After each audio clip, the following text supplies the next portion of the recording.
Okay, it is November 4th, 2018.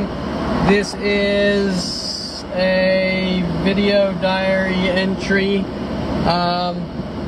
And so today, or I should say that my last entry I spoke about 8th grade, Christy Reynolds, Tom Farley, Tracy Picos, the paranoid schizophrenia tactics with Tom Farley, working with Tracy Picos to use her last name to send me hidden messages about me being attracted to Christy Reynolds and looking at her, which, yeah, sure, was a little strange and weird, but of course it's nothing like my mother said, which is an evil, mean death stare with death threats and thugging, and I tried to kill her and this and that. You know, it's more like, I don't remember what the movie is called, the one where when the pop singer, the famous pop singer's in it, Burlesque, where he says cuckoo for Cocoa Puffs because the guy's checking out, well, he thinks he's checking out the girl or whatever, something like that. But my mother and my family call it a death stare because whatever reasons they're so angry at me, they like to smear my name and try to, or have literally turned the world against me in angry rages over things that just don't matter, okay? Which lead up to this entire worldwide operation that Kevin's full of anger and rage, and he needs to be watched and put on watch lists and followed and set up and provoked to prove that he's like the Incredible Hulk, and when he gets angry he changes because he has a split personality disorder and turns into an actual green hulking monster, right? The types of crap my father actually was saying about me. But the thing you need to understand is that my father, with my mother and brother, all have psychology degrees, and they use them as weapons against those they don't like. And where things really get strange is where these are police and government operations helping. That's the part that doesn't make sense, where the entire psychology community worldwide refuses to be honest with anyone helping me, and every single person in the psychology community, it ends up to be more and more cover-up operations with people working with them, threatening my life. You don't talk, you're a snitch and you're dead. Well, the first thing is, there's no such thing as being a snitch for finding out there's mass groups trying to kill you. And second of all, I don't know anyone on this planet who would just sit there and say, oh, there's mass groups trying to kill me, I'll accept it and be a man, right? Yeah, sure, okay. And so, this is some of their brainwashing, that they try to make me think that they're trying to help me while trying to kill me or end my existence. And the same thing is, you know, Adolf Hitler telling the Jews that he's taking them to the showers so he can keep them clean and it's for them. That's kind of a good analogy to what the psychology community with worldwide support is doing to me. So anyways, Christy Reynolds. There was one important thing I completely forgot to talk about, which is the most important aspect of this. After Christy Reynolds asked me, you know, why do you keep looking at me, blah, blah, blah, and I was embarrassed to tell her that she's cute and I'm attracted to her, which I find out is one of my imperfection crimes I need to be exterminated over in the laundry list of 100,000 similar things that nobody normally could care less about. This situation applies to all these endless situations. And by the way, I'm on the freeway now, so I hope the wind in a convertible, so I hope I don't have to redo this because of the wind. But anyways, that kind of gives you an idea. All the way back in 8th grade, I don't know how old I was, 12 or something, and this applies to pretty much my daily life, right? You go to a coffee shop and you read a book and rest your feet up on a chair. so therefore you committed a crime and need to be hunted and killed with worldwide support, because that's inappropriate behavior and nobody will tolerate that kind of inappropriate behavior. And the retaliation for me resting my feet up on a chair reading a book was 10 years at every coffee shop in the world. When people see me, they put their feet up on a chair, and then it progressed into 1 foot up on a chair. And you can see it's directed at you, because when people see you walk in the room, they put their feet up on a chair to let you know that they're taking turns in their anger and rage on you, right? So if you ask any sane, rational, stable person if someone resting their foot up on a chair at a coffee shop, outside, or even inside, but really more so, let's keep it to the context of my situation, outside, reading a book, in the sun, under an umbrella, saying you exerted inappropriate behavior, is not only the end-all, be-all of stupidity, but clearly these people know that I haven't done anything wrong when they're fabricating these lies to give to the world. Hence, the fact they're giving them to the world says all anyone needs to know, that these people are stalking me and they're looking for ways to end my life, and do it in the gray areas of the law, or in such a way that it is invisible, or it looks like I just killed myself, or something bad happened and I went to jail and I'm a crazy man. Hence, the entire definition of gang stalking or gaslighting or community harassment groups, cause stalking. There's several unofficial terms, because this isn't the type of thing that happens all the time. It's very rare, especially with Kevin Perlman, a guy that has literally a planet full of people trying to kill him in secret, is beyond any level of strange known to man. Okay, so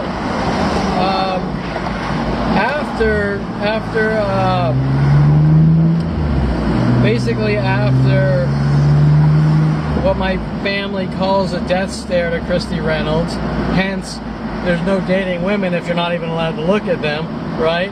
And if I smile at a girl, I have random strangers worldwide saying he's giving evil smiles to women and he needs to be rid of the world.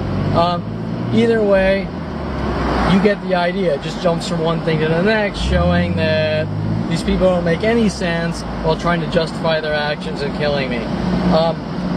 Needless to say, after this, now keep in mind I'm 12 years old and this starts before 12, and also keep in mind that I didn't put these puzzle pieces together until about 38 years old, showing that my family's claims at 5 years old that I'm a violent, paranoid schizophrenic that conforms to media is one of their claims. I have no self-control. I'm a danger to myself or others. You know, these claims are endless, but we're going to stick to the Kevin conforms to media, because I had to put these puzzle pieces together. Well, after this so-called death stare to Christy Reynolds, which is some guy just thinking a girl's cute, which no one would, 99.9% people on this planet could put the 1 + 1 = 2 together, saying if a guy looks at a girl, he's attracted to her, but apparently my family can't. Needless to say, after this, my family started doing what I've noticed that 29 has done to me all day and night, from movie to movie, from song to song, all sorts of freaky things like this. And what my family did was, right after this, this was around the time that the movie Creepshow came out. I'd have to do the math, but I know Creepshow came out in the mid-'80s, I think, sometime. Whatever, I'd have to do the math. But right around this time, my family, my mother tells me that, like, you know, I can't tell you exactly what day to what day this happened. I just know it's within this time period. My mother tells me that my brother Jason woke up. He went downstairs to the kitchen, and this is right after I watched Creepshow. He walked down to the kitchen, and the entire kitchen floor was covered with cockroaches, and she went down and saw it. Right? Okay, first of all, anyone with common sense is probably going to tell you, or it's extremely rare that someone tells you that the entire kitchen floor is covered with cockroaches. But I'm not saying it's not possible. It's pretty improbable. But the time frame right after this movie, which turned out to be paranoid schizophrenia, what they call street theater. They're dramatizing and acting out events from movies in front of me to try to flip me out, if that makes sense. So, and I've watched my family do it about 15 times in the last 6 months. They'll quote things out of movies, like recent movies, to sort of make me think I'm in the movie or something like that, right?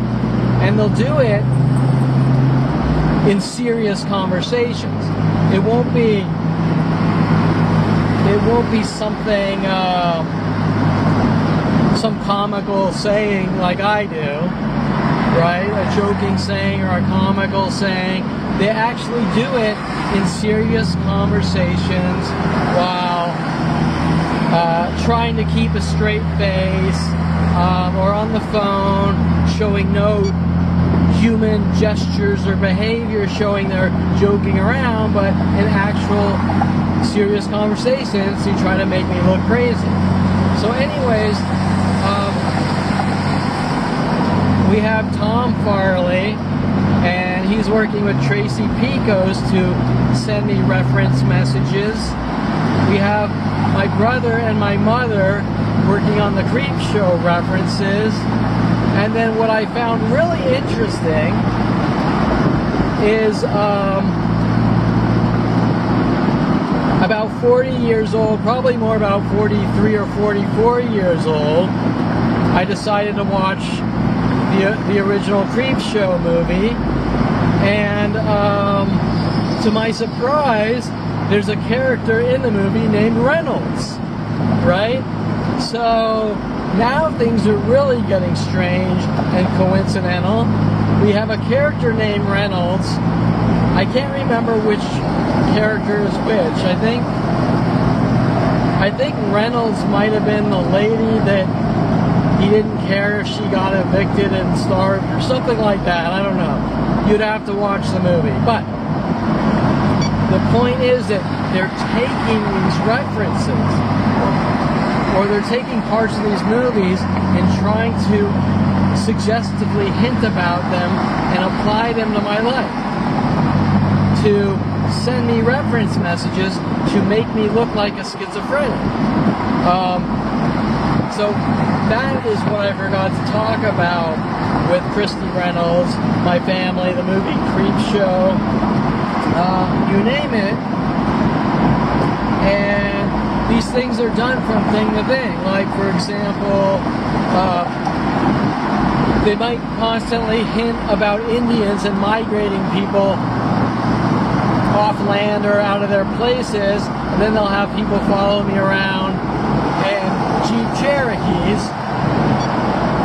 Like they had Kelly Hatch follow me up from Calabasas High to Southern Oregon State College. Obviously, her reasoning was to try to turn me into a schizo with the government and figure out ways to make me look like a violent, paranoid schizo and remove me from society. While they're collecting whatever she could to twist and contort and take out of context and give to the world with everything else. So these references I trace literally back to around 4 or 5 years old. The one that really irks me is, which seems to be the I guess the pivot point of my life, you could say, which applies to all the things being done to my entire life, is a movie called Wizards by Ralph Bakshi in 1977, which is a great movie. It's a cartoon, a little perverted like all of Ralph Bakshi's work. Hold on, let me just check my battery. This camera's a pain in the ass. Yeah, okay, we're good. Anyways, Ralph, Wizards is about a good brother and an evil brother, and they're both wizards. You know, kind of like the light and dark side type theme. So we have a good brother, we have an evil brother. They're wizards. And what the evil brother does is he has a secret weapon where he projects Nazi Holocaust imagery into the sky and stuns everyone while the future mutant characters kill the good side. And this is all obviously after a nuclear war type of theme. And so all these things were being done to me after this movie for my family to try to make it look like I conform to media. So, for example, I kiss a black girl at 8 years old at Sunny Skies Day Camp, which I mentioned in my other video diary, and all of a sudden I'm labeled a white supremacist, right? Why? Where does that come from? There has to be a reason behind it. I mean, people don't just, for no reason at all, label people white supremacists, tell the world they hate black people and all other races and cultures, and go ballistic on them and try to put them in the ground for no reason, right? We get there isn't any actual reason, but a family trying to make their son look crazy with the government and psychology community, right? So you watch this movie, it has all sorts of racial types of messages or statements about a good and evil brother, and one using basically Nazi or KKK tactics to kill people with Nazi imagery. And then we can apply that to my life, which I never thought was possible, but we have Kevin Perlman, and he's a really good person. And we have a Jason Perlman, which is a psychotic nut job. The brother that went out doing all his road rage shit and pinning everything he did on me with his friends. And then my friends doing the same types of things and pinning it on me. And then everything known to man was being pinned on me from everyone else's things. But yet I'm not told anything. I'm just turned 29 and find out there's a worldwide campaign to put me in the ground with their so-called laundry list of things they've supposedly collected that I've supposedly done, put in a list and given out worldwide to use against me. But yet this list is full of false allegations, lies, smears, defamation, and most importantly, everyone else's crap that they did, they're all pinning on me, right? Okay, so now you have these worldwide campaigns. They're pissed off at this guy, Kevin Perlman, but I'm told I'm imagining it. Now, why would that be? But yet, all day and night, I get all sorts of threats and messages, suggestively that you did this and you did that, applying to my brother's things, but nothing's ever directly said, except a few things from my family, which refuse to be explicit. For example, my mother said to me at 29, my past caught up with me and hinted that I better leave the country. My father told me I know what I did, but yet none of these people can tell me specifically what I did. Now, why would someone do that, right? some guy's being hunted by a worldwide support to kill them, and the only answer is, you know what you did. Well, I can tell you that. Tell you why they're being so vague.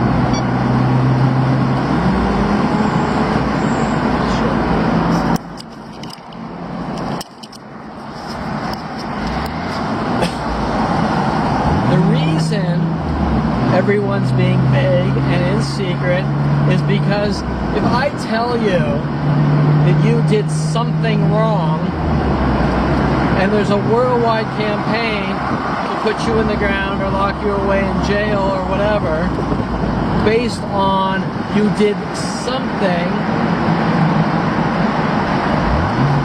you're going to end up asking yourself, what is this about? And trying to go through your life and obsess on the past to try to figure out why people are actively hunting you down to put you in the ground. That is human nature and that is human genetics. And the more people that come after you to try to kill you or rid you of the world while telling you that you're imagining it, the more you're going to try to go through your life and try to figure out why worldwide groups are trying to hunt you and kill you. So there is a whole premeditated psychological process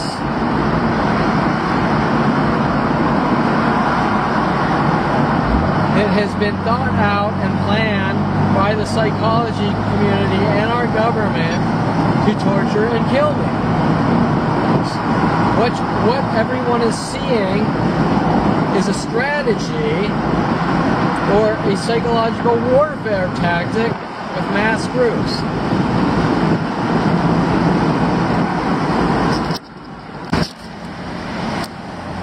Okay, I turned off the camera for a bit because it was getting really windy on the freeway, and I don't even know if the camera could pick up on what I was saying, but anyways, now I'm in some traffic. So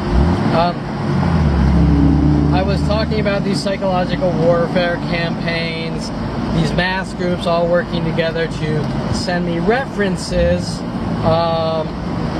from everything, from movies, from songs, from visual cues, from people leaving things, people parking cars with suggestive messages, or leaving things in front of my house, or where I take walks to send me hidden messages about all sorts of aspects of my life. Going way back to early childhood, all through high school, college. And the first question that comes to your mind is, how do these people have this NSA data mined information, right? I don't know any of these people, but they're all given aspects of my life. For example, I have person after person trying to kill me and then say fuck you, hinting about my one and only argument with my mother at 14 where I said fuck you to her, as if anyone could remotely care less, trying to create obsessional looping, right? You get the idea. So this movie, so now the one question that always came to my mind at 29, for example, was, well, why does the entire black community want me dead, and why have they been hunting me my whole life? And then it jumps to Asians, and then it jumps to Persians, and then it jumps to this, and then it jumps to that group, based on me not doing anything to anyone. That's where it's strange. Like, normally, if the black community wants you dead, it means you probably did something horrific and racial, like go around trying to kill black people, right? And call them derogatory marks. But none of that happened because Kevin Perlman has been a really good person his whole life. So when you go from being a really good person, turning 29 and finding out there's a worldwide campaign to kill you, hinting you did something that's larger than building an atomic bomb and blowing up 100,000 people is strange. But all these accusations to me are of racial nature. Racial groups attacking me. So where does that come from? Why is Kevin Perlman accused of hating black people because he kissed a black girl around 8 years old, right? Well, it all seems to start right after my father took me to see Wizards by Ralph Bakshi in 1977. Then we have the good and evil brother parallel. Well, my brother was going out with all his road rage shit. He was putting license plate frames on his car that said, I swerve and hit people at random.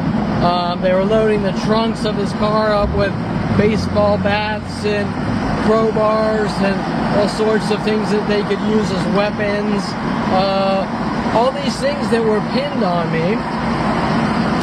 And at one point, my brother broke up with his cheerleader girlfriend, Jennifer Yang, or she broke up with him, and she cheated on him with my friend Greg Waugh.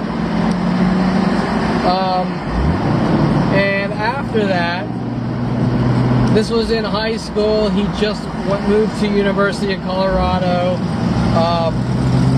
It was a long-distance relationship. Oddly enough, my brother says to me, Jen can hang out with your friend Greg because Greg is a really good guy. But that statement, looking back now, is very odd. People don't generally say things like that, right? I have a girlfriend, she can hang out with your friend. So he was obviously setting the stage for something. My friends tell me that they think they might have saw Greg kissing Jen in the back of their station wagon. I think it was Tom Hoke's station wagon. And things that you really don't care much about. It's not your girlfriend. You're outliving your own life, and why would you care one way or the other? Especially without any type of solid fact about anything. So anything, if I were to go say anything, would be based on zero fact. Basically, at this point, I think we went on a family trip to Nassau, and for some reason Jen came along, but you know, who's gonna really obsess on that, especially 30 years later. But Jen Yang came along and she broke up with my brother on the trip, and he was pissed off and angry. And that is what happens in life, is you date people and it doesn't always work out and you move on, right? Okay, so anyways, after this, we find out that Greg Waugh is dating Jen Yang, my friend Greg Waugh, the big basketball player in my class, whatever. And so, you know, that's that. That's what generally happens on long-distance relationships anyways. My brother goes off to college. He's surrounded by a million hot chicks and away from his girl, and his girl gets lonely and she dates my friend Greg, who my brother wanted her to hang out with, right? Okay, so that's what happens. They break up. She dates Greg, which turns out she's married to and has kids with, and who cares? No big deal. But after this, after the breakup, Greg Waugh comes over to my house, and he comes over to my house. Hold on, doing freeway lane changes here.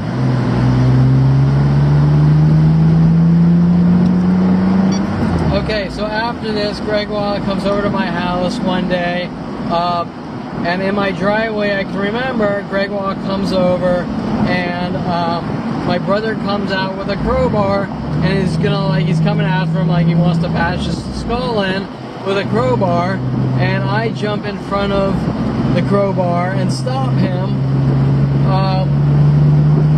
And obviously Greg leaves after that going like, Jason's psychotic, which he is. And so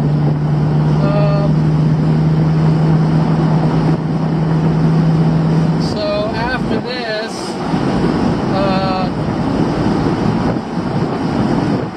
my brother, and this is very important, after this my brother gives me a big old speech about how blood is thicker than water.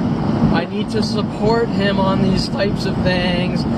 He tells me that I should be giving all this information to him about Greg and watching Greg.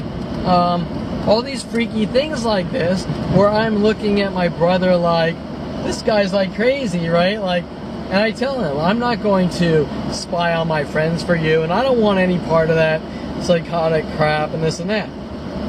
Now, sometimes when people give the blood is thicker than water speech, is in the context of family is more important than outside bullshit. But when you're talking about a mafia type of family that blood is thicker than water, you need to help me commit crimes or follow people around that are your friends and stalk them. No, absolutely not, right? So now, if you want to apply that to the parallels of the good and evil brother, right? Jason Perlman is exerting psychotic behaviors, and Kevin Perlman is exerting clear, rational, sane behaviors, polar opposites, and ironically, everyone is mad at me for some reason, including the strangers in my neighborhood. I tell these stories to, which then turn it around like, oh, well, I'm not going to help you because you didn't help. I'm not going to help you stay alive because you didn't help your brother try to kill your friend, right? Does that make sense? So they try to twist and contort these things to brainwash me and make them going after me look justified, which doesn't make any sense, right? The argument isn't valid, doesn't make sense. You didn't help your brother hurt someone, therefore we're not going to help stop these people from hurting you. Also, hold on just one sec.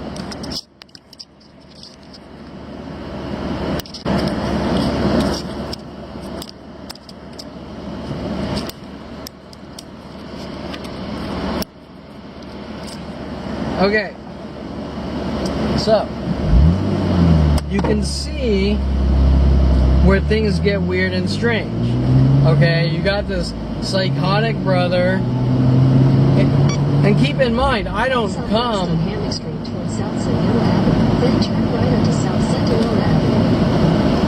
I don't come from, some crazy violent mafia Italian family or anything like this. I come from a family that I grew up in Rich Boy neighborhood, Hidden Hills, Calabasas, Woodland Hills. My family are all doctors. My mother is a psychologist or art therapist, and they don't fit the profile of mafia families or, the average criminals with crews and this type of thing, right? So that's way out of context to begin with. I come from a family that wants their kids to go to college and do things with their life, supposedly. Yet, here we are with a brother that's exerting these psychotic behaviors, which isn't unheard of, but what is unheard of is that he's being supported by my family and the entire community, right? That's where things really fall apart and don't make any sense.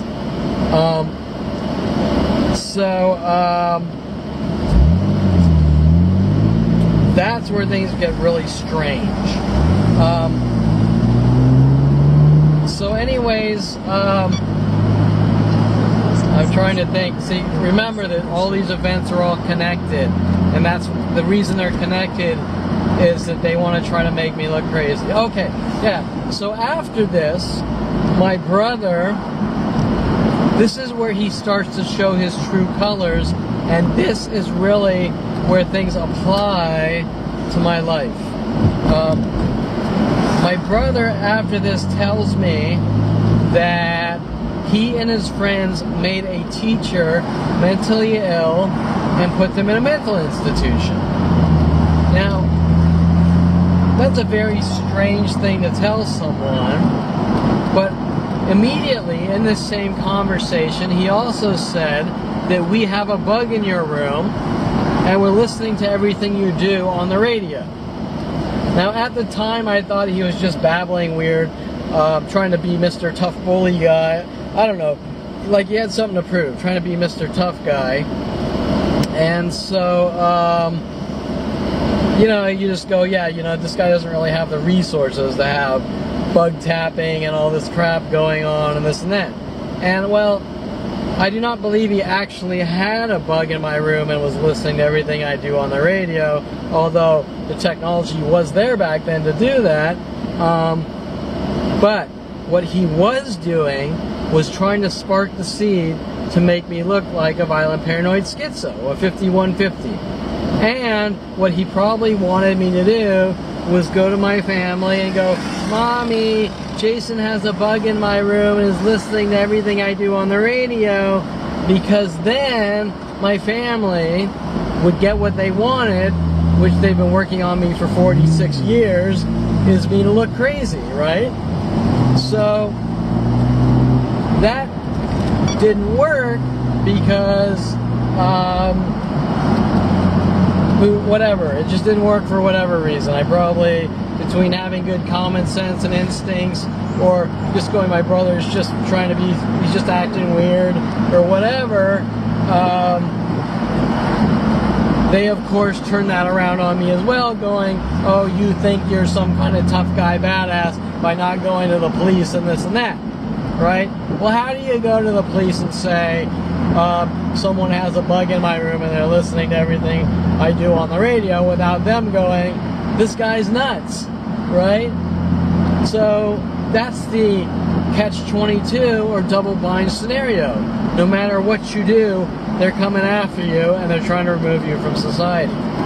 Okay, so, and that's the whole concept behind gang stalking, is trying to make people look crazy. So anyways, you get the idea. After that comment from my brother, we have the police arresting me, we have Topanga LAPD saying I'm 5150, crazy, a danger to myself or others. You have a brother at 16, I think, yeah, when I was 16, telling me these things, right? And no matter how much proof I get of these crimes against me, no matter how obvious, from people flattening my tires to people physically attacking me on video, the LAPD looks at it and says nothing happened, right? Okay, so now you know that the LAPD is heavily involved in these operations, because if you keep walking in with hard drives of proof of data of you being attacked all day and night, and every time they not only refuse to look at it, but you're met with all sorts of thugging, cryptic threats, then you know the LAPD is working with your family and brother on these setup operations to try to make you look crazy and trying to get reactions to lock you away or arrest you. But what that also tells you is that your brother really isn't a psychotic. He's just pretending to be, to try to peer pressure me into doing what he does. And he's doing it with motive to manipulate me, to remove me from society. And it's with full support from my family, friends, his friends, neighbors, police, government, NSA, FBI, you name it. Okay, so now you're thinking, That's pretty strange, but maybe you're not convinced yet. So now let's talk about some of the things that were done to me to try to make me look crazy. Now keep in mind, first off, my last name is Perlman, right? And it's spelled P-E-R-E-L-M-A-N, although people keep asking me why it's spelled that way, which is strange. And if you want to think about Pearl Harbor, Kevin Perlman, with all these racial analogies and Holocaust hints and references that start from 1977 with the movie Wizards, you can start to put the puzzle pieces together, how they're using names, visual cues, fragments of movies, and hinting about these things over and over in continual repetition to try to flip me out, make me look crazy. And so, going back, let me go back to 14 years old. So, and just to keep some kind of timeline here, I've seen the movie Wizards. My brother turns into the psychotic polar opposite. I kiss a black girl. I'm labeled a white supremacist with all these lies to the world that I conform to the band Devo, Whip It Good, and somehow I hate black people because of this egg that, the bloody egg that my teacher in the cooking class that was unfertilized or fertilized, and a bloody chicken came out. Somehow I'll apply to my so-called anger and rage. I don't know. Okay? And after kissing the black girl, I'll skip to age 14. Age 14, my father takes me on a cruise with Darren Moiselle, our neighbor and my brother's friend, who now writes for Hollywood, which is interesting because I've had Hollywood hunting me my entire life with the entertainment industry, and Darren Moiselle writes for Hollywood, which I have no factual proof of anything with Darren, but it is definitely brings question as a conduit with my brother and his friends who want to make me mentally ill and remove me from society. Darren Moiselle, my brother, me, my father, probably my father's girlfriend at the time, were taken on a Caribbean cruise, whatever, in the Bahamas.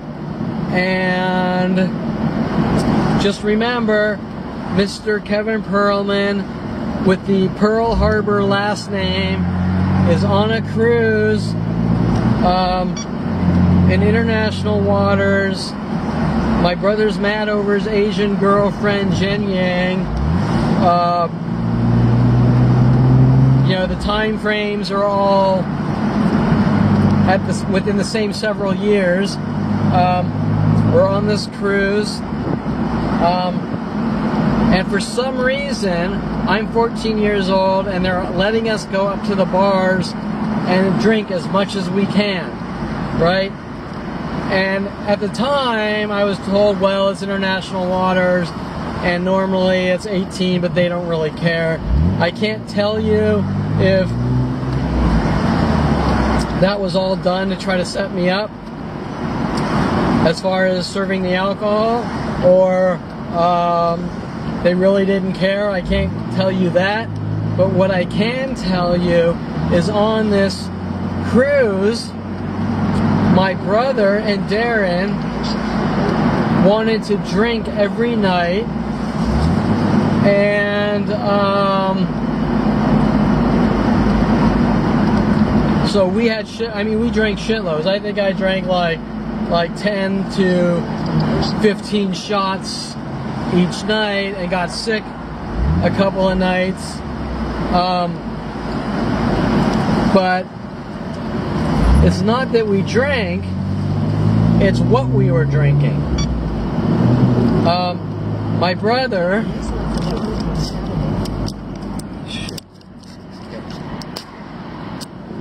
and Darren every single night would order B-52s and kamikazes, right?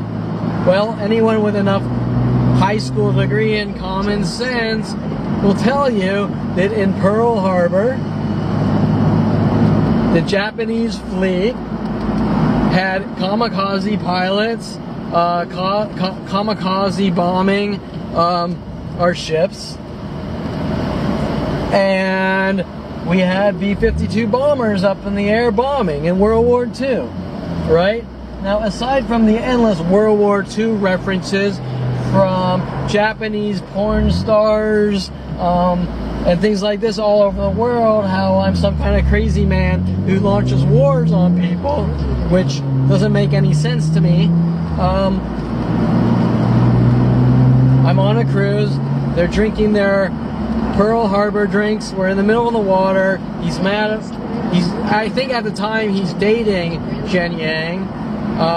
This is probably before they broke up. And just getting me obliterated, right? Okay? So, right now, we're just kids, 14-year-olds, and my brother's 16, having a good time on a cruise, drinking as much alcohol as we can, but yet they're references to World War II. Okay, so now, my brother goes out and he buys a Kershaw knife from the boat store and he gives it to me, right? For no reason at all. He just gives me a knife, right?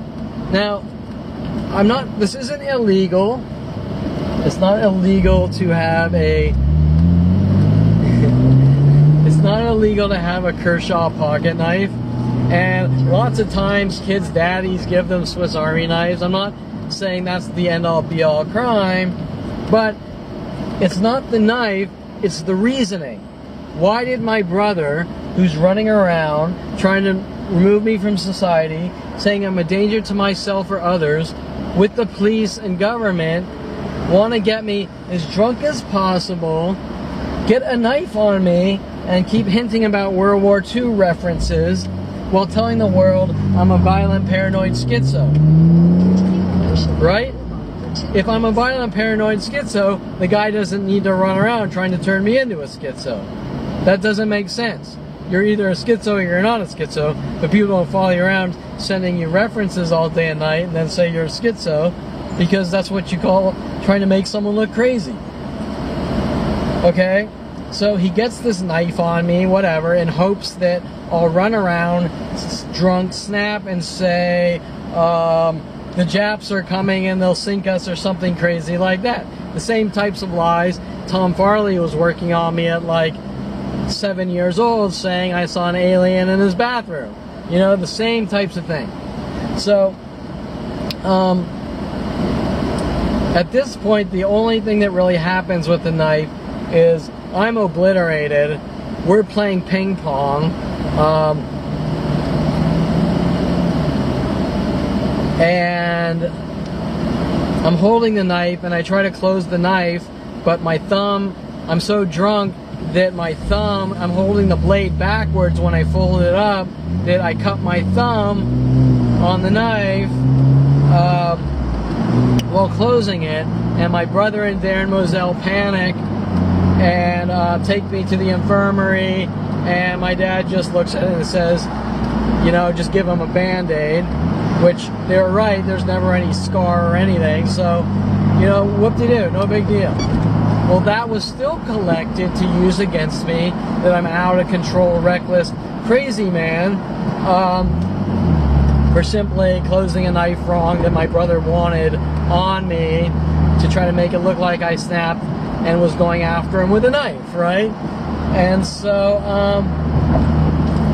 there were all sorts of other weird things on that cruise, which I can't remember much. There's some incident with supposedly they had a fake stowaway girl named Sephora, I think, on the cruise. And so, I don't know. my brother and friends supposedly found her or something, and they didn't want to tell me what was going on, and I think I got a little mad at my brother because I didn't know what was going on and he wouldn't tell me, normal communication things. And something weird happened, like they found her or something of hers, or I don't know, it's so vague, but I can assure you it was some kind of weird set of a frame job like the rest. Anyways, but you get the idea how they're trying to use my last name and these cruises to try to make me look crazy, right? Then I can jump to, hold on. Then I can jump to age 14, where for some strange reason my mother asks me, which she denies like everything else, my mother asks me if I hit the neighbor kid in the head with a golf club, Josh Burnham, right? Of course, I don't believe that Josh Burnham was ever hit in the head with a golf club. I can't tell you because I'm not friends with him. He was in a grade below mine. He was one of our neighbors who I wasn't friends with, didn't know, didn't talk to. I just kind of knew of him. And supposedly he was hit in the head with a golf club. But I highly doubt it. And my mother came up and asked me if I hit him in the head with a golf club. I don't know why. I think to try to plant trigger mechanisms so that by the time I turn 30 and they tell me I did something wrong, but they won't tell me what I did, I obsess on things from my past, wondering why there's worldwide campaigns to kill me. And the first thing that comes to your mind are being asked if you hit someone in the head with a golf club, because there's zero communication in my family as to what I've done wrong. There's no, this is what you did and this is what's going on. So there's worldwide campaigns to kill me in secret based on you did something, but we're not going to tell you. Okay, so my mother, of course, denies, like everything else, that she asked me that. The age 16, I found a bullet hole in my father's 300E Mercedes, and looking back, it could have been a... okay, so my camera stopped recording right after Josh Burnham, so I got cut off. So, anyways, I was mentioning my... I spoke a lot, and it didn't record. So anyways... we were talking about the age 16, my brother going out and doing all their road rage shit with his their slingshot pachinko balls, and pinning it all on me, but and obviously being told to by my family, where things really get spooky.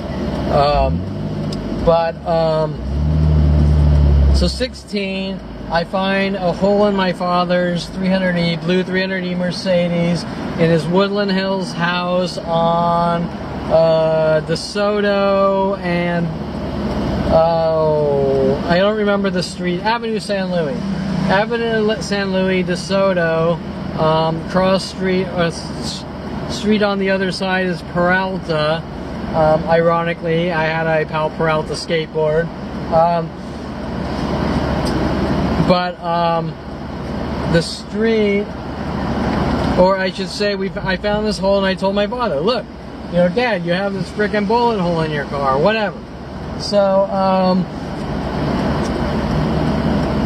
that was pretty much that. I never really heard anything from it, but at one point, he and my brother had Paul Humphrey try to manipulate me into trying to get my father's gun out of his lockbox because he had a .357, which he says that his friend Bruce Simon gave him.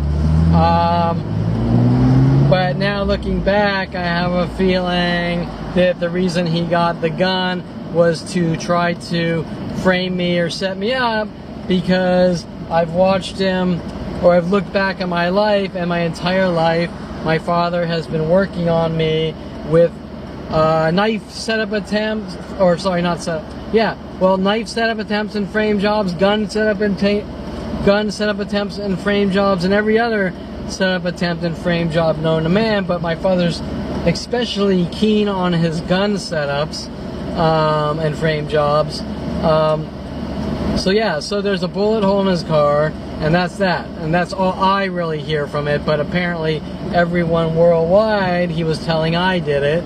And so even at the age 40, I asked him, you know, people have been hunting me down over guns for some reason. You know, is there anything that, or did you report this to the police or this or that? And he lies to me, or I don't know if he lies or not, but he says, no, I didn't report this to the police.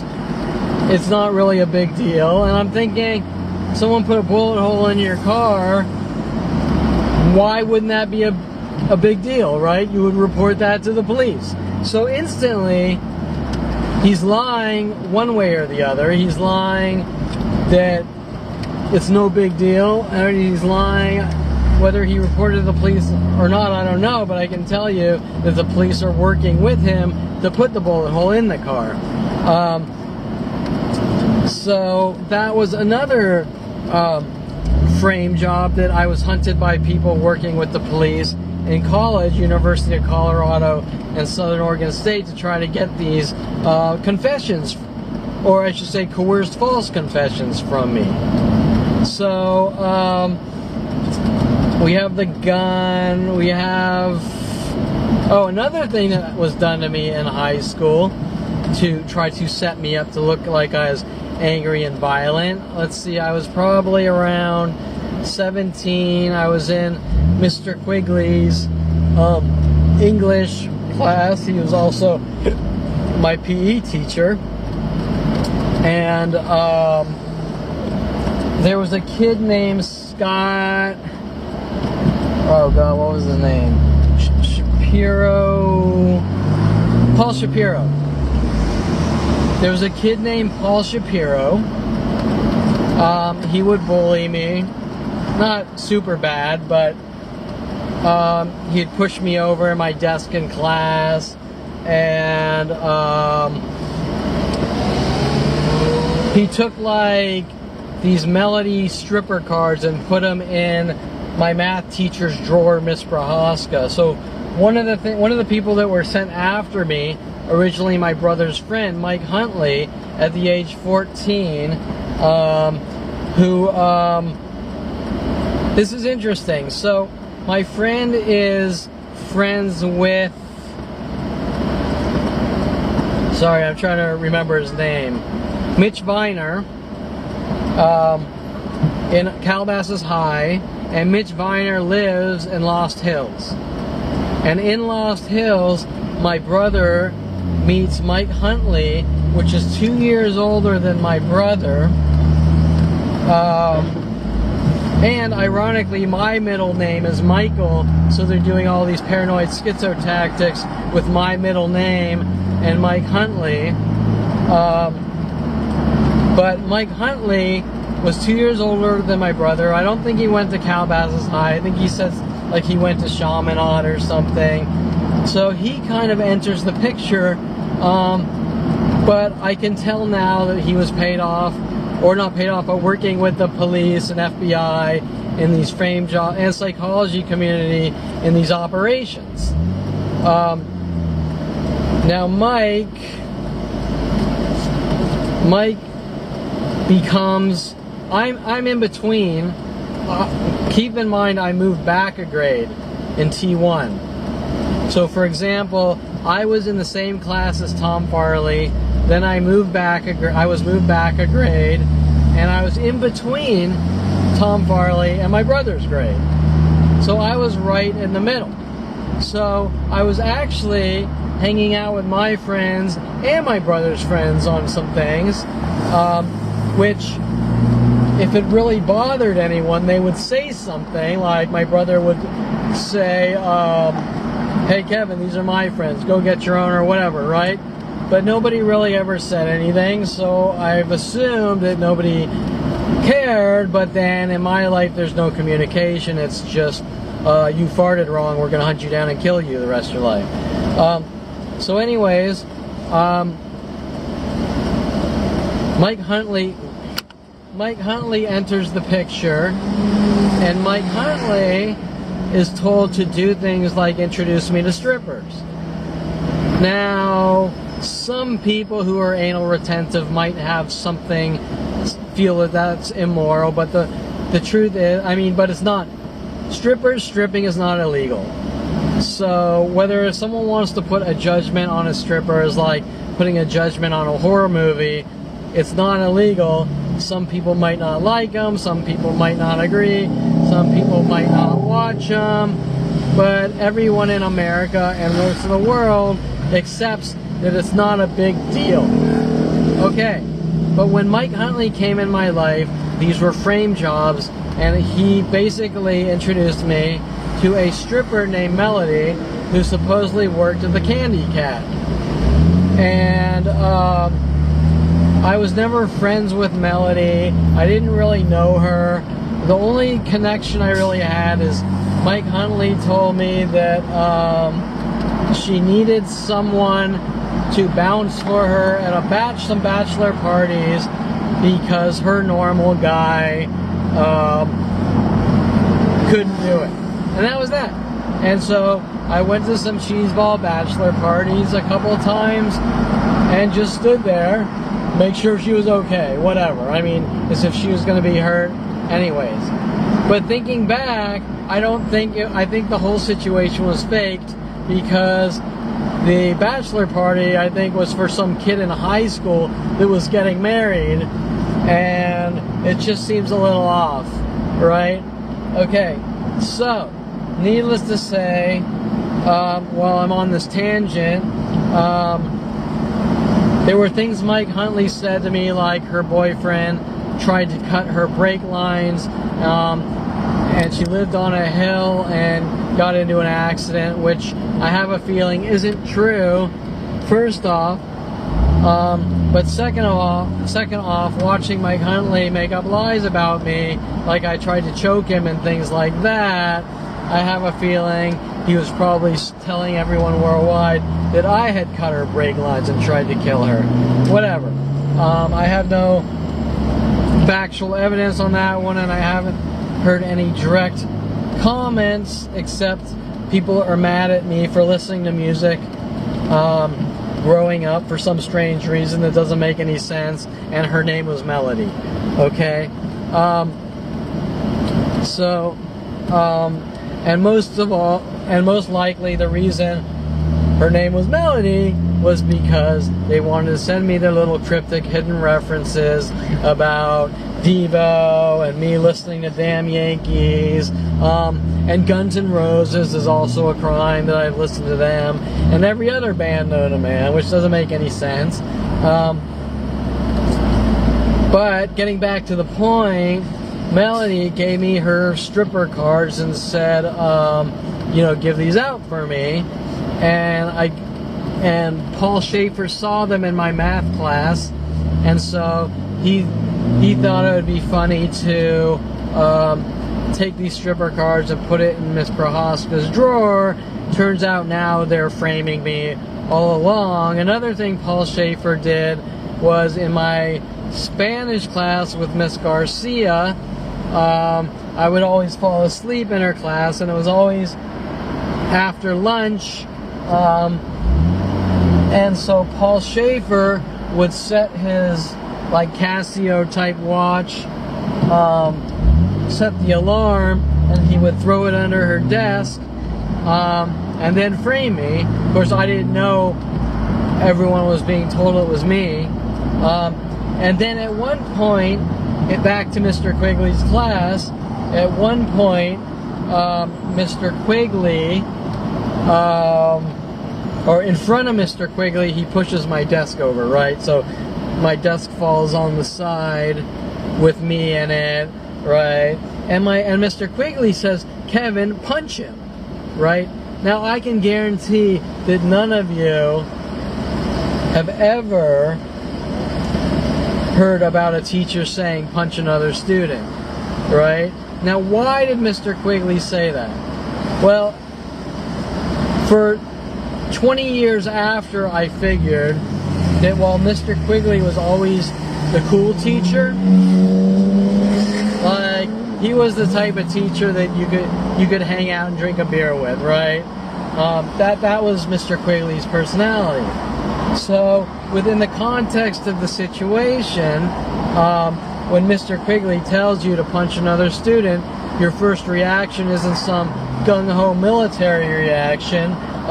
This guy's trying to rid me of the world. Your reaction is a normal reaction, like, well, this guy, he's always been a really cool guy, so maybe he just fucked up. You know, a moment of imperfection, which happens to all of us, right? Everyone makes mistakes. Everyone screws up now and then, right? So my thought was, well, the cool teacher, Mr. Quigley, he just fucked up, and that is the stupidest thing I've ever heard a teacher say. But I'm sure as fuck not gonna punch a student, especially with a teacher telling me to. And now knowing that it was a frame job to remove me from society or try to make me look like a violent paranoid schizo. Now, where things really get strange is if I tell anyone this event, just like telling people about my brother and the crowbar, they're not concerned about the teacher's behavior. They're not concerned about my brother's behavior. My brother's behavior of making people mentally ill and trying to kill them, they're not concerned about. My teacher's behavior of telling me to hit other students is not a bad behavior. What they get mad about is that if I were to walk up to someone right now and tell them what happened, they would switch focus and they would say, well, why didn't you tell anyone? You're a bad person. You think you're a mobster. You're trying to be a tough guy.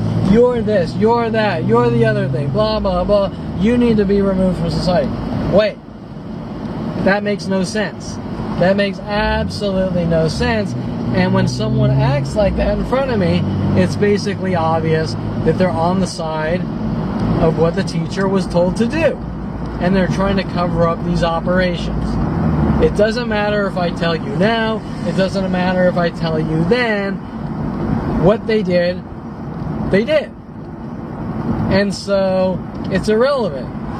The only thing that's relevant is that something freaky is going on, and these people want to remove me from society.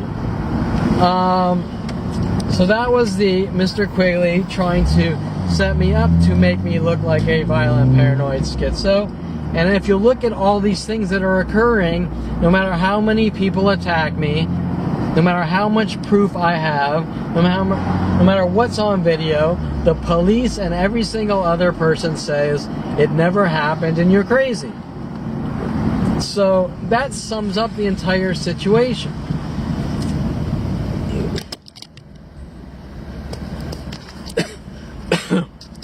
Okay, so Quigley, I'm trying to gather my thoughts here because, like usual, I'm on 100 different tangents, but all these different tangents apply to the same connected conspiracy.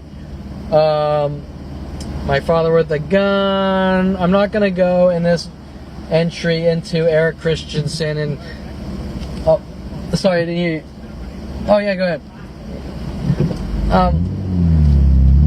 So I'm not going to go into the Eric Christensen sent after me in Southern Oregon State College to get gun confessions, or Jason Baum with my brother and family in the University of Colorado. I'm going to save those for later. What I'm going to do is gather my thoughts here and take a break, and I'll start back up because I want to sort of try to stick to the time period of Christy Reynolds, middle school and high school, without going too far in the future or present or whatever, so you can understand the timeline of events. So I'll be right back after I figure out what topic I'm talking about.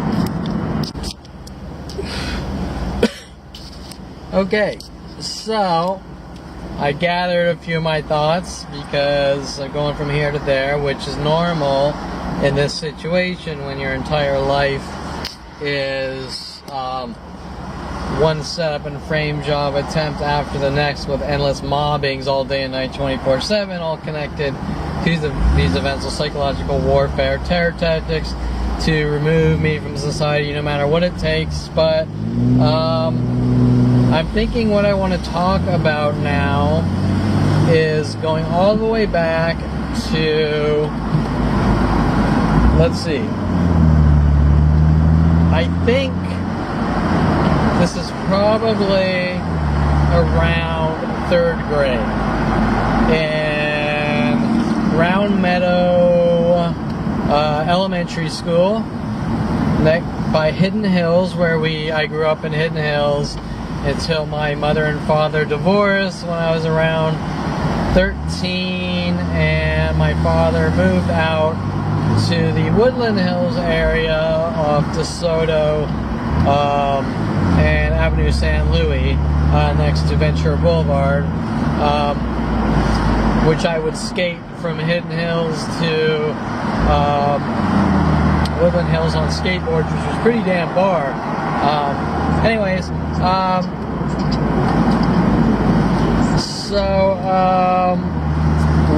hold on, getting on the freeway, and it's free.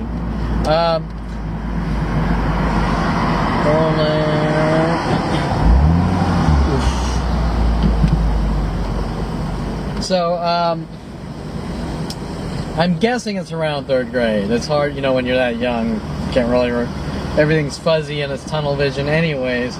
But this seems to be the staple leverage point in my family, with the government, psychology community, to use against me,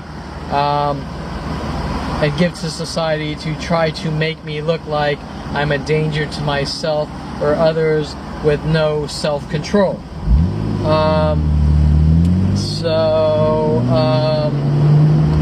And this is the dog bite, or the bite incident.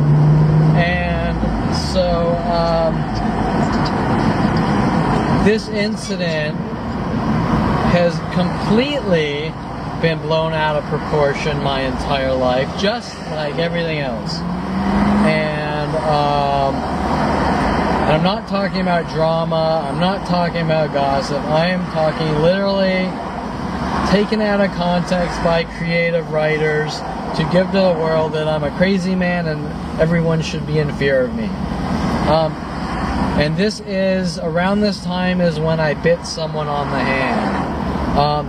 But when I say I bit someone on the hand, the first thing that probably comes to everyone's mind is someone bit someone on the hand and their fingers got ripped off and there was blood everywhere and the guy's convulsing on the ground and he might not ever live again, and Kevin did this and we gotta watch Kevin, and blah blah blah blah blah.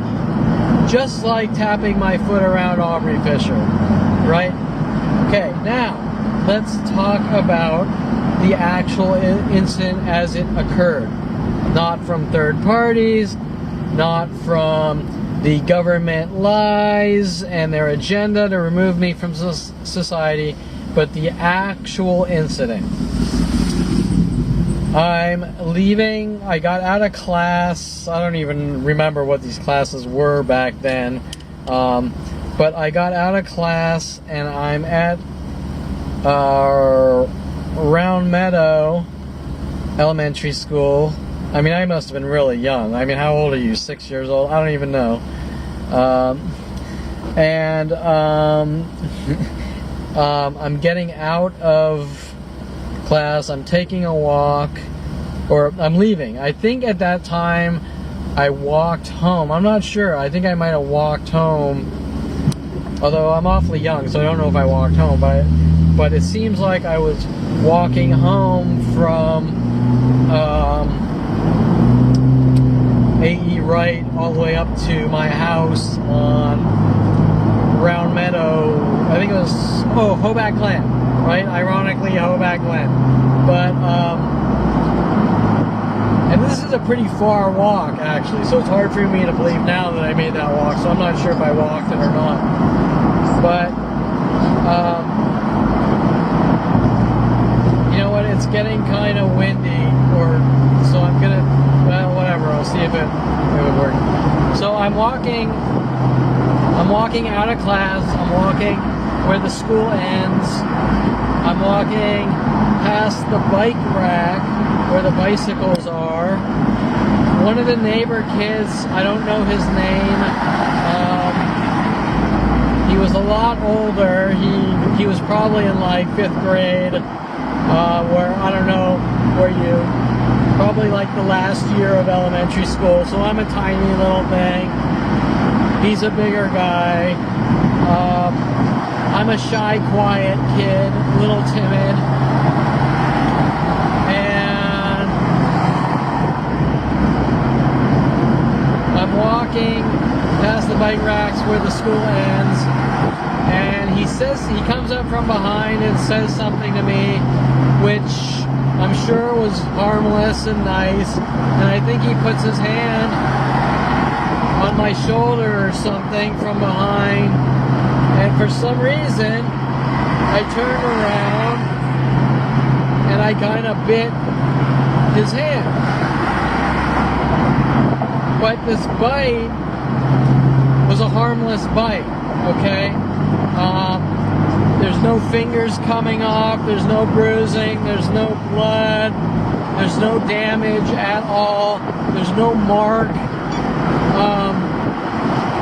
It was just some weird defense mechanism of mine,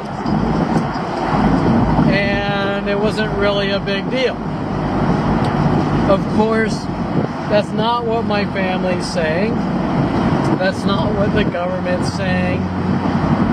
I can't tell you what he's saying, but what I can tell you is that things like this, which are perfectly harmless and maybe a little out of the norm, are literally being used as psychological weapons to rid me of the world.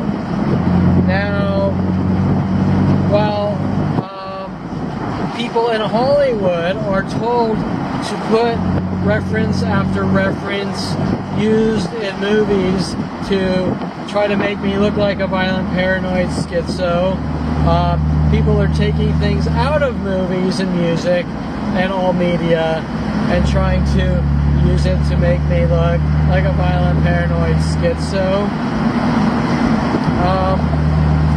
One of the movies that they put a lot of references based on my life in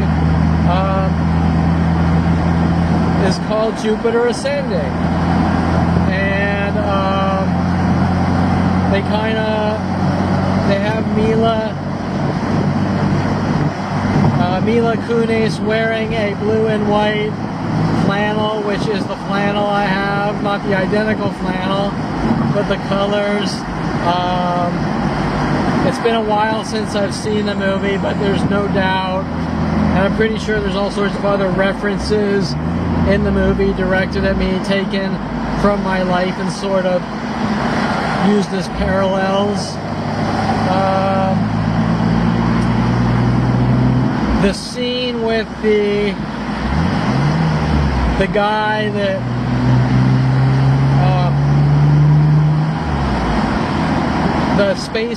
the Aegis, I think they called him Aegises, the guy that bit someone's neck and tore it off. I believe, I'd have to watch the movie again to see how accurate the references are, but I'm pretty sure that character was kind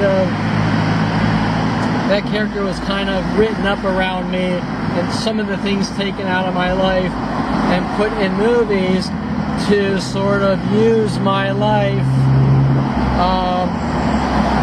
to write in the movies like are done with everything else. And so that character, I believe, is sort of based around me. Like, here's a guy that just for no reason tore out someone's throat and bit him, is actually sort of being applied to me on a parallel, while people run around saying that I'm a violent, paranoid schizo and a danger to myself or others, because, sorry, it's loud, because the writers are actually taking things from my life and putting it in their media.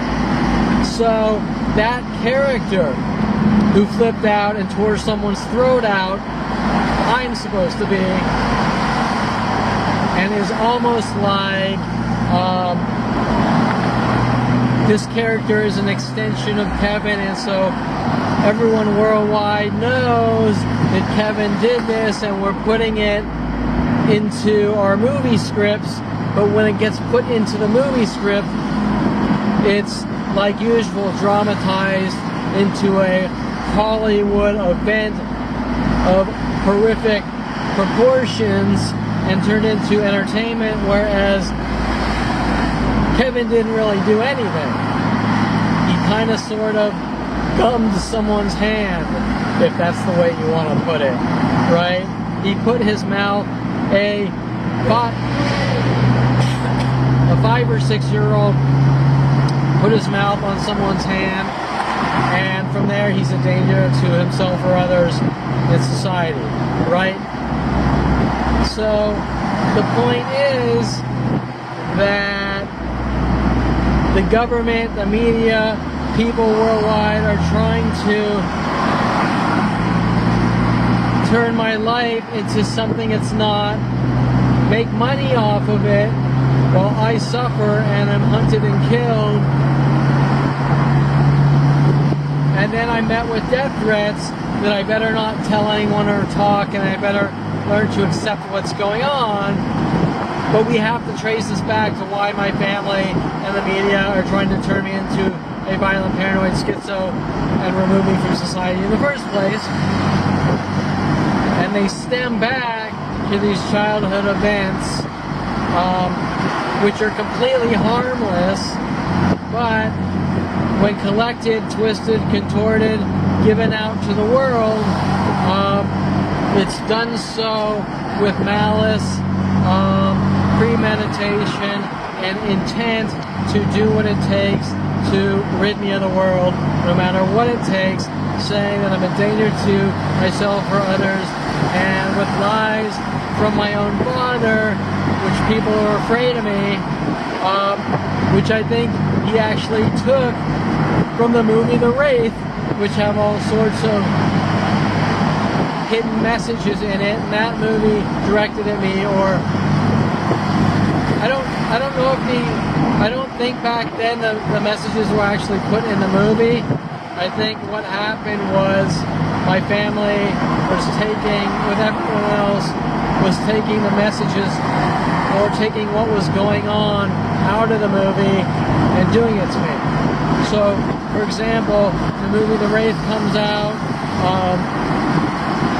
and there's a guy named Augie in it, and my family goes out with my brother looking for Starions, which they never bought, Mitsubishi Starions, which for my brother, which they never bought, and all these things are coincidences around my life, and the question is, well, are they just coincidences or not? But when things starts to go from movie to movie, and everyone's mad at you, that's when you have to question what's going on. And so,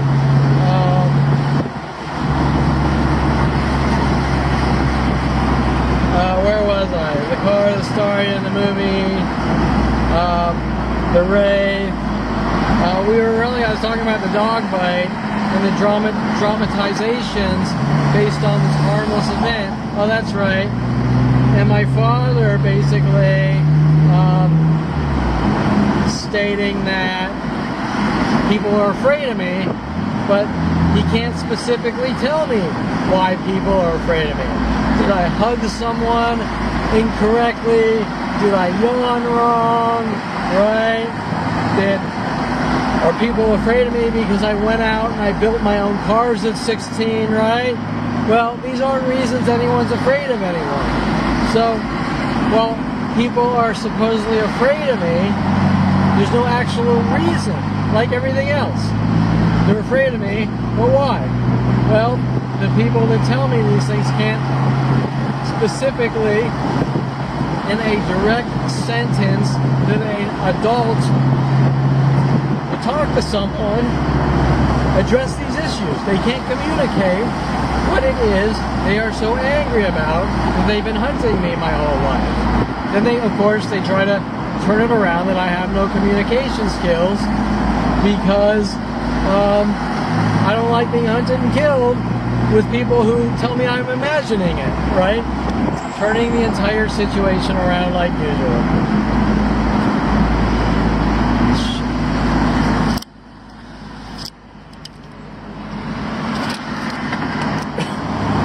So, you kind of get the idea that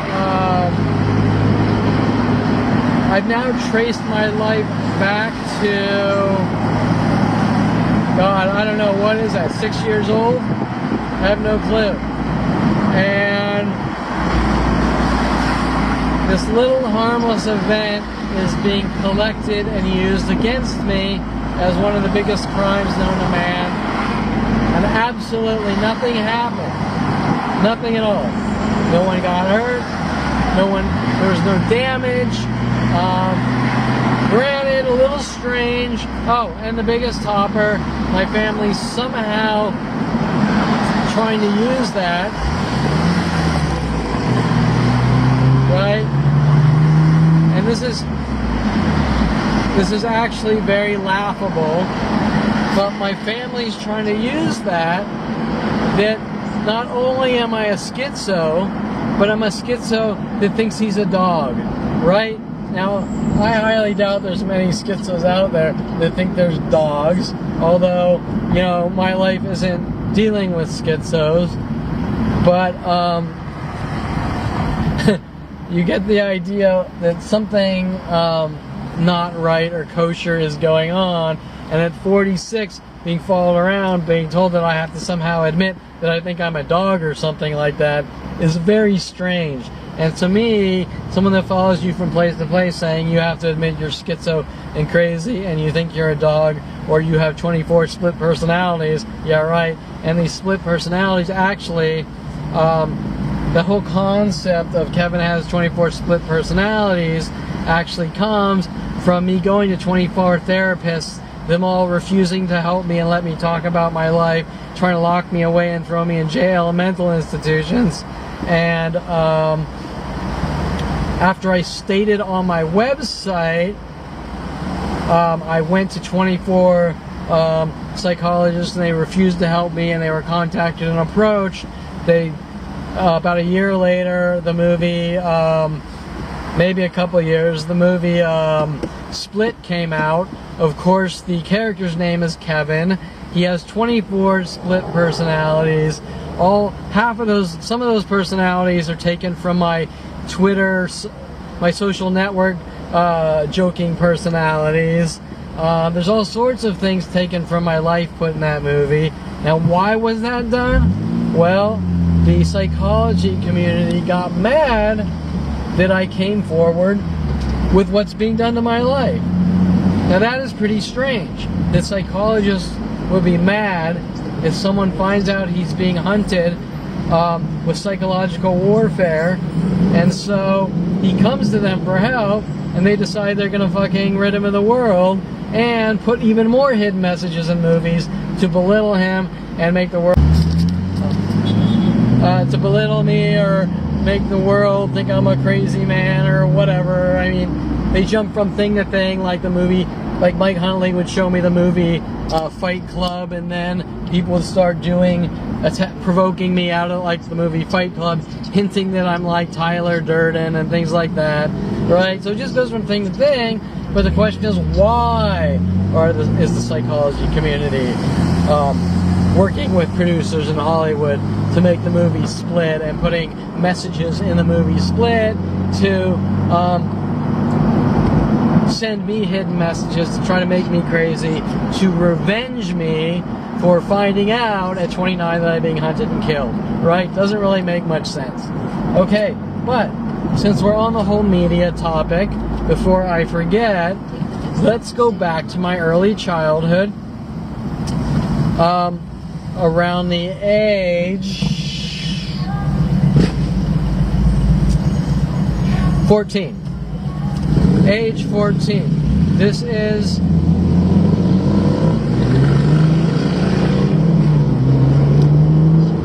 the big old one time ever argument with my mother age where I said, fuck you, who cares what people think, and that was the end all be all. She snapped, and there's a worldwide campaign to help kill me over as well, right? Well, that's crap that every family has children, and children that disobey their parents or argue with their parents or even say fuck you to their parents, and it's perfectly normal. And normally the parent says, you know, go to your room, whatever. And my family said, I lost control of my son, now I'm gonna fucking develop psychological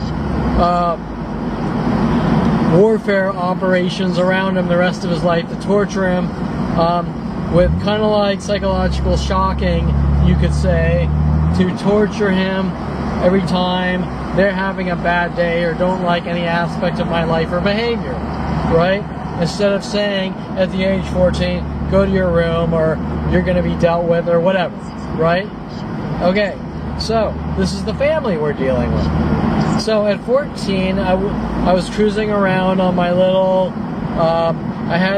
my family bought me an 80cc motorcycle, a green Kawasaki 80 two-stroke, which is unbelievably loud.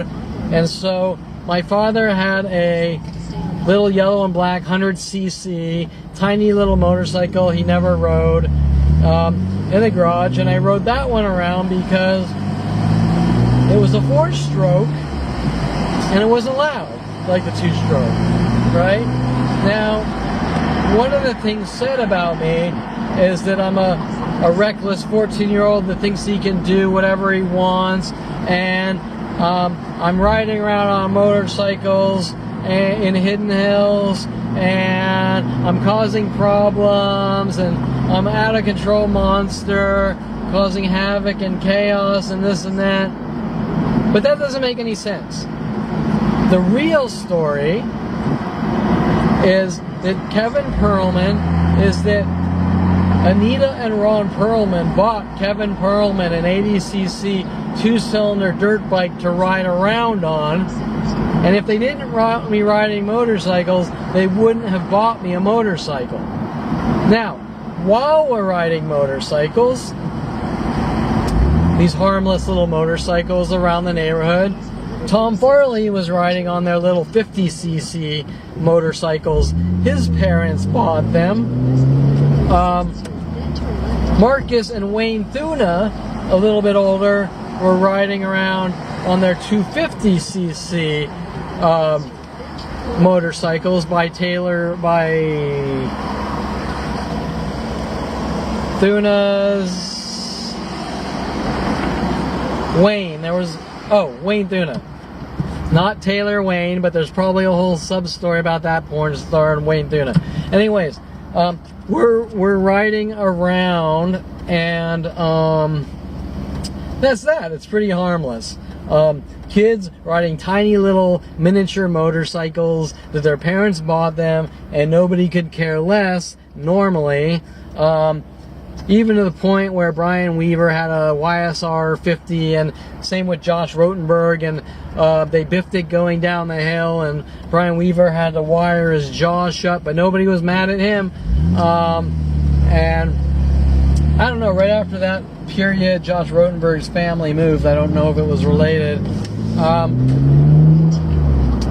And so, but yet people are running around like I've caused all these problems in the neighborhood by riding around on 100cc, hinting that I stole my father's motorcycle and did all these things, right? Complete absurdity.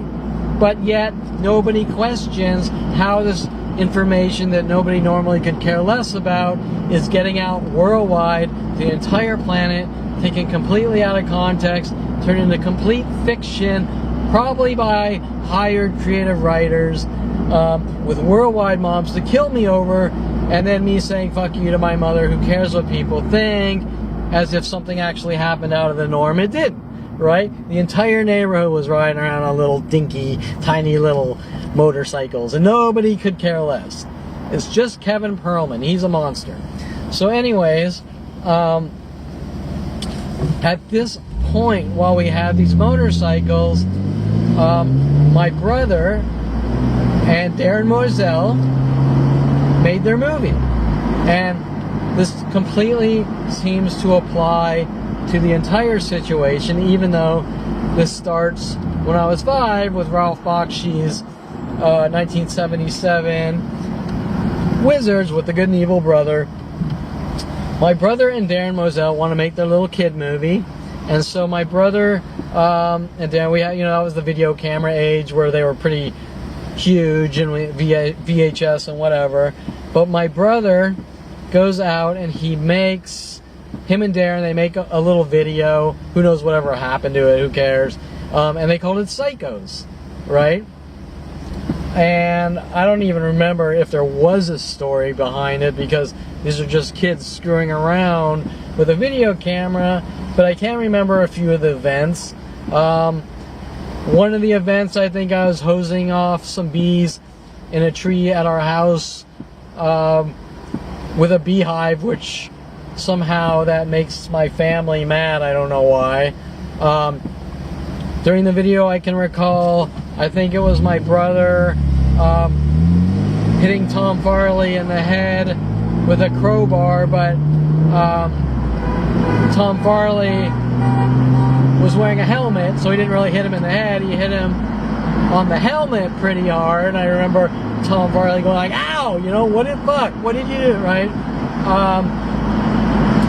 I can remember out by our backyard and pool, Darren Moselle holding a knife to my throat and saying, let's make him the 5th member of the Bee Gees in their little video.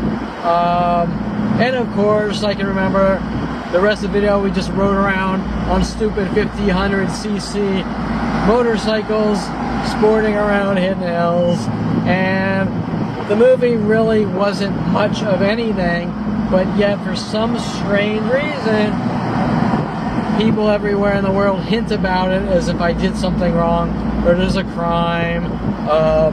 They have endlessly tried to flip me out with people like, what was his name? Victoria Walker's original boyfriend, Michael Bialis, sent after me by Brian Longbotham, who was supposedly a forensics accountant and a law student, was working on some angle with the Bee Gees, applying it to my childhood in this movie Psychos. But remember that we're talking about a family that's trying to make their son conform to media, and we have a brother, he's making a little video movie with Darren Moselle called Psychos, and they're taking me on cruises, trying to hint about World War II references over and over, trying to flip me out.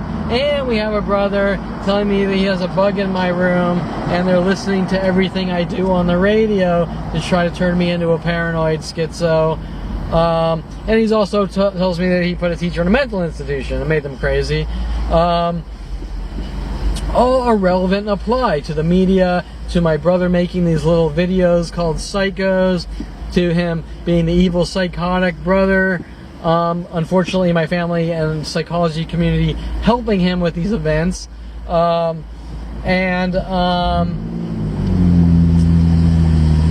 You know, what's the reasoning? The reasoning is, like I originally said, we want to make you think you're in a movie, right? Example, we made our little cheeseball movie called Psychos. My brother kept showing me horror movies with his friends, hoping to flip me out. None of it worked. And then the rest of my life, people keep hinting about the movies over and over. For example, my brother shows me Toxic Avenger, and I'm not going to say I didn't like it, it's pretty damn funny, but with all the B movies, Toxic Avenger, which you can rent or download or stream, it's all over the place, by Trauma Films, and ironically they filmed Toxic Avenger 2 at my high school, and I don't think that was a coincidence either. People will run around saying that I suffer from trauma after seeing Trauma's Toxic Avenger. Starbucks employees, when they see me or other places, will start sweeping like the character Melvin in Toxic Avenger. What else? People on Twitter and Facebook will say things based around me, like always stay away from toxic relationships, and all sorts of other hints that they're subtweeting that they want me to hear, trying to make it look like it's a normal comment, but it's actually, you know, it's partly normal and it's partly directed at Kevin Perlman, hence the definition of a subtweet.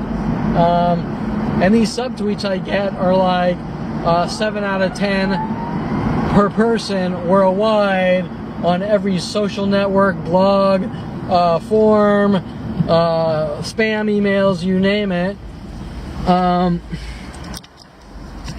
So you can see how, yeah, okay, my brother shows me the movie Psychos, or puts me in this movie Psychos, and then he's really trying to break my mind to make me think that I went through some kind of traumatic thing, and that I think I'm in a movie and I'm not well grounded and I conform to media.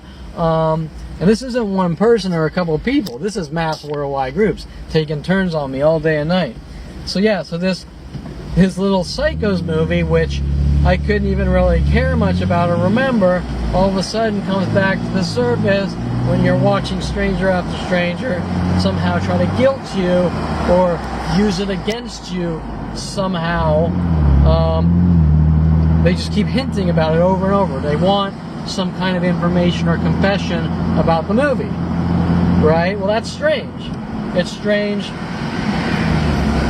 on all levels, and the biggest level it's strange on is that Stranger After Stranger has been given this NSA data mine collected information on the most minute detail, to the point where people could probably tell me every parking spot I've ever parked in is not normal behavior, and there's no reason anyone would do that to try to torture someone and make them look crazy, and give this out to the entire planet so that you could never have a normal life, trying to put them in a position where you either accept this insane, messed up situation, or they kill you, where they've tried to blackmail and thug me on medication, which really didn't change a thing, because there is no medication for being hunted and killed. I mean, hey, take the anti-be murdered pill, right?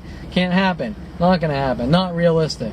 So what these people are doing doesn't really make any sense. They're trying to make me look crazy. They're trying to gaslight me. They're trying to make it look like I conform to media. And, well, if I give you one example, you could say, well, that's a coincidence and you're too sensitive. But if I can give you 100,000 examples in detail, showing things that cannot statistically happen over and over, then that's way out of the ballpark. And that's what's going on. For example, let's say I come up with some off-the-wall witty statement, like I say fucktard on Twitter, and then for the next year everyone uses the term fucktard, or it switches to I made a comment that I thought like Alexis Amore, which then I find out later on is involved in all these things with my family and Brian Longbottom, has good vibes, and now everyone worldwide, including businesses, use the term vibe. And I'm not going to say that the word, I came up and invented the word vibe, but what I am going to say is that when I said it, that's when it became popular. For example, yeah, people said it from time to time, but once I said it, now it's said like 1,000 times per day. And it goes from thing to thing like that. Little cryptic, the world revolves around Kevin type of paranoid schizo tactics. So, with enough statistical information, I provide, and the facts and proof, and screenshots and videos and photos and you name it, I have endless proof of these crimes. The real problem is, why doesn't anyone want me to ever talk to anyone? Right? That's what makes things a lot more obvious. I've had the psychology community play these games like, we can't help you, so therefore you're not allowed to go to a psychologist or a therapist and just talk about your life. Well, that's unheard of. Nobody would ever tell you that, whether you're crazy or not, especially if you're crazy. Let's say if I really was a paranoid schizo. If I was a paranoid schizo, there is no reason why a therapist would not tell you that you're not allowed to go to them and tell them about your life. There is no reason. And unless they're living their lives in a fantasy world, like the movie Split is somehow really true, then they might be afraid, but that is not a well-grounded individual, and that is not someone that should be in the psychology community. And the fact is that most people who actually suffer from mental illness are harmless, and from what I've witnessed, it's not the people who suffer from mental illness that are in danger. Or, I mean, it's not the people that don't suffer from mental illness that are in danger. It's the people that do suffer from mental illness or are labeled someone who suffers from mental illness are actually in danger, from what I've seen. Because I have watched the psychology community label me with the police and hunt me my entire life with claims that I could be dangerous, but they've destroyed my life and done horrific, unimaginable, unspeakable things, which are actually are crimes. And that's the point, is their argument is that if they label you as crazy or they don't like you, they can kill you. But if you're crazy and harmless and have done nothing wrong, then you're not allowed to defend yourself, say anything, do anything. And that label means that anyone can hunt you down and kill you because, for no reason, because they just labeled you as crazy or paranoid or this or that. But the reality of the situation is, if someone's paranoid or labeled paranoid, that's not a crime. Crimes are based on actions. So if someone is crazy but harmless, then they haven't done anything wrong. And if someone's sane and says that person's crazy, I'm going to kill them, then they're murderers. That sums up everything that's going on. Is where Kevin Berlin, me, has done absolutely nothing wrong. My family throw these labels at 5 years old, I'm a violent paranoid schizo, then hunt me down with worldwide support with the police, government, NSA, FBI, and try to have me killed or eradicated, is the crime of all crimes. The largest crime known to man in the history of humanity. Billions of people worldwide working on one man his entire life to have him killed based on some kind of label that he's crazy. There has never been a crime in history like that. So anyways, I'm gonna stop from here and take a break, and